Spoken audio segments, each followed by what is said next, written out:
homies? Welcome back, or welcome if you're new here. My name is Haley. I run the Always in Wonderland blog at alwaysinwonderland.com. And today we're going to do our part 3 of the little series we've been doing where we talk about the rides by each land, kind of rank them. I personally rank them, how I would like to ride them. And then we talk about which ride we think would be best to rope drop first. We'll go through the list. Today we're doing Hollywood Studios. There are quite a few heavy hitters in Hollywood Studios, so we're gonna see how this works out. Also, because there are heavy hitters, there's not necessarily a bunch of rides per land. So let's just dive in, see what we got going on here. So down Hollywood Boulevard, there's only Mickey and Minnie's Runaway Railway, no height requirement, 5-minute ride. I'm still a little salty, don't get me wrong, I do love this ride, but I do miss the Great Movie Ride. I used to look forward to that every time my parents took us. So don't get me wrong, I love Mickey and Minnie, but I'm a little sad. Okay, I'm a little sad, and that's okay. I can be happy for the new ride and then sad from what I lost. So I'm still upset about Mr. Toad. Disney, I'm still sad. So oh, also Snow White's Scary Adventure, let me go on a tangent for a second. I was terrified as a child, but in an adult, bring it back, you know? I like a little fear.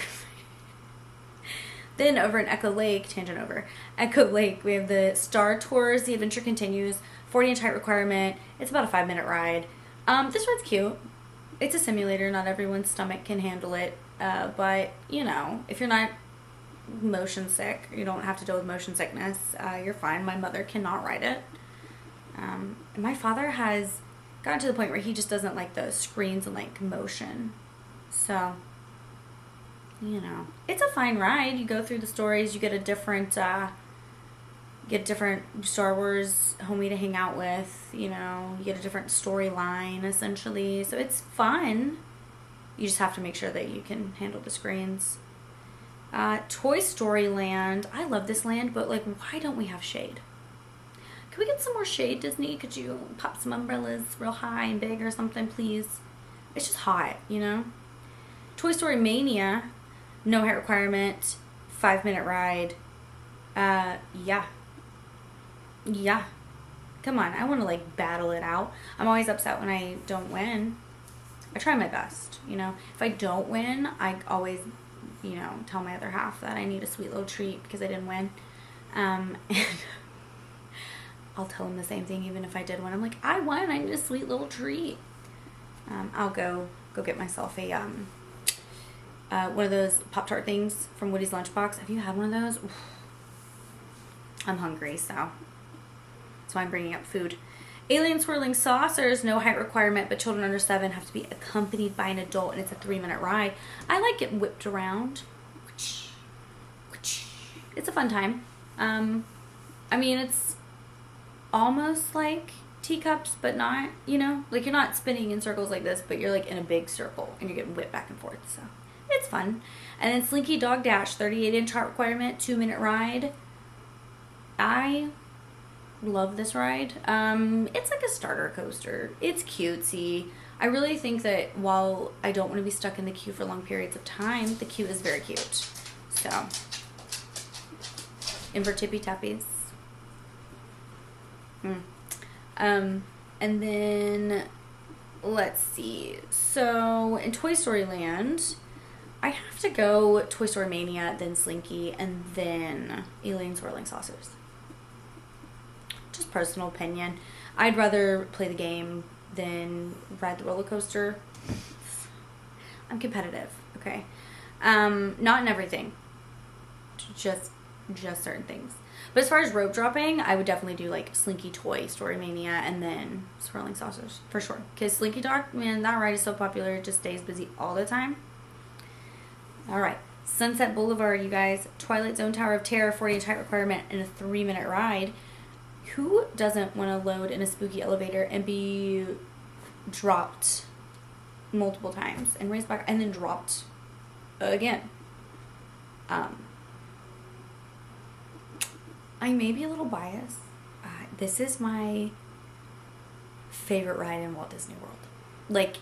The whole the whole thing. It's my favorite. So clearly we know who's winning this battle. But Rock and Roll Roller Coaster starring Aerosmith, only for a little while longer, is also over there. 48-inch height requirement. It's about a minute and a half ride. It's the only ride in Disney World that's a true, like, adult roller coaster, and it goes upside down.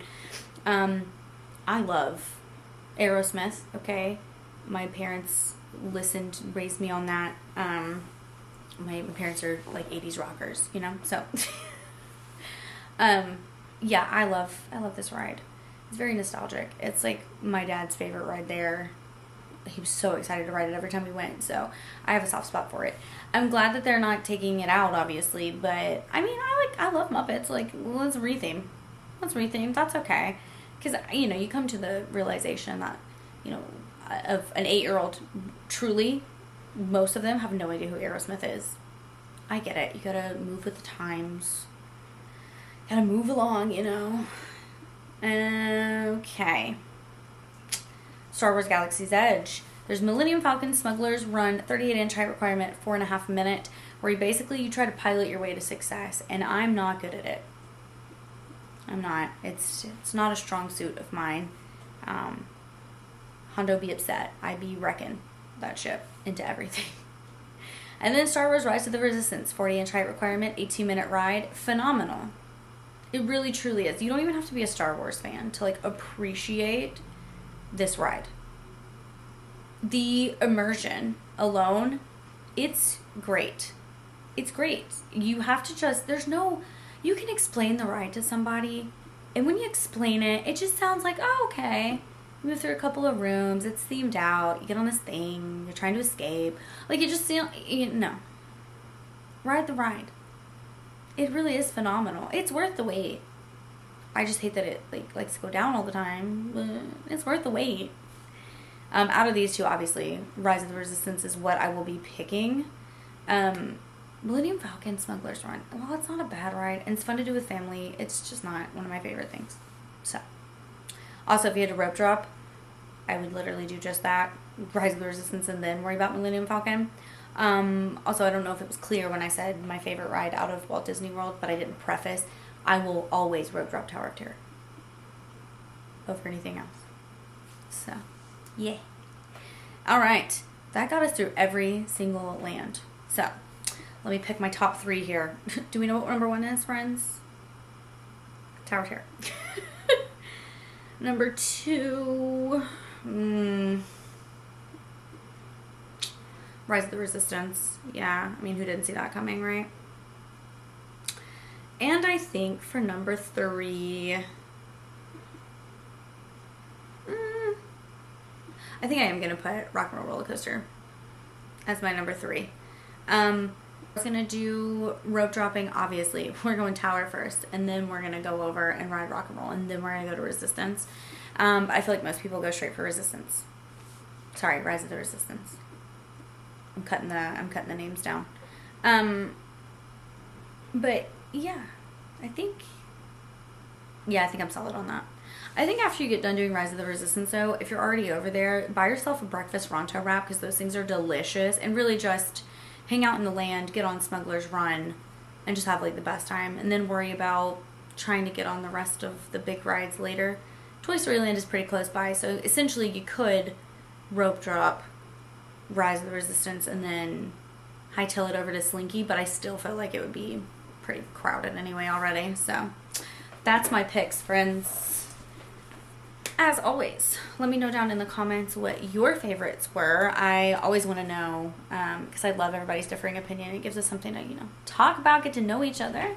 And then also let me know what would be your top thing to rope drop, or what you've tried before that worked out really, really well. And then I'll see you guys in the next one. We'll head over to Animal Kingdom. It's been great, guys. I'll see you in the next one.